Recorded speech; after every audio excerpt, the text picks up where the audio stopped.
Okay, ഒരു ചോദ്യം ചോദിക്കട്ടെ. ഓക്കെ, ഞാൻ ഒരു ചോദ്യം ചോദിക്കട്ടെ.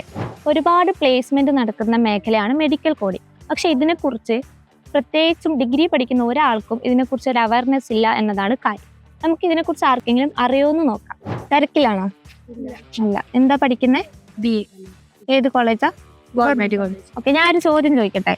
3 മാസത്തിനുള്ളിൽ ഒരു ഹെൽത്ത് കെയർ സെക്ടറിൽ ജോബ് കിട്ടുന്ന ഏതെങ്കിലും ഒരു കോഴ്സിനെ പറ്റി അറിയോ? ഇല്ല. 3 മാസം കൊണ്ട് ഹെൽത്ത് കെയറിൽ ജോബ് കിട്ടുന്ന ഒരു കോഴ്സിനെ പറ്റി അറിയില്ല. എക്സ്ക്യൂസ് മീ, തിരക്കിലാണോ? അല്ല. ഒരു ചോദ്യം ചോദിക്കട്ടെ. 3 മാസത്തിനുള്ളിൽ ഒരു ഹെൽത്ത് കെയർ സെക്ടറിൽ ജോബ് കിട്ടുന്ന ഏതെങ്കിലും ഒരു കോഴ്സിനെ പറ്റി അറിയോ? ഇല്ല, അറിയില്ല. തിരക്കിലാണോ? ഇല്ല. ഏത് കോളേജിലാണ് പഠിക്കുന്നത്? ഏത് കോഴ്സാ? BA കണ്ണൂർ. ഓക്കെ, ഒരു ചോദ്യം ചോദിക്കാം. 3 മാസത്തിനുള്ളിൽ ഹെൽത്ത് കെയർ സെക്ടറിൽ ജോബ് കിട്ടുന്ന ഏതെങ്കിലും കോഴ്സിനെ പറ്റി അറിയോ? ഇല്ല. ഉറപ്പാണ് അറിയില്ല എന്ന്? കണ്ടില്ലേ, ഇവർക്ക് ആർക്കും മെഡിക്കൽ കോഡിംഗ് എന്നൊരു കോഴ്സിനെ പറ്റി അറിയില്ല. എന്നാൽ അങ്ങനെ ഒരു കോഴ്സ് ഉണ്ട്, മെഡിക്കൽ കോഡിംഗ് ആണ്.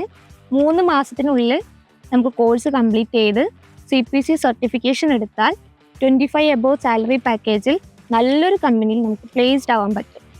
ഓക്കെ, നിങ്ങൾക്കും ഇതിനെക്കുറിച്ച് കൂടുതൽ അറിയാൻ താല്പര്യമുണ്ടെങ്കിൽ കാർഡിയ സംഘടിപ്പിക്കുന്ന ഫ്രീ ഡെമോ ക്ലാസ്സിൽ പങ്കെടുക്കുക. കൂടുതൽ കാര്യങ്ങൾ അറിയാൻ വേണ്ടി കമൻറ്റ് ചെയ്യുക.